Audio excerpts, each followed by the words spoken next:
Ne içindeyim zamanın, ne de büsbütün dışında.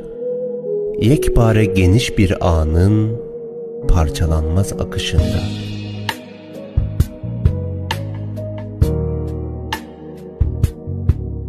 Bir garip rüya rengiyle uyumuş gibi her şekil. Rüzgarda uçan tüy bile benim kadar hafif değil. Başım sükutu öğüten uçsuz bucaksız değirmen. İçim muradına ermiş abasız postsuz bir derviş.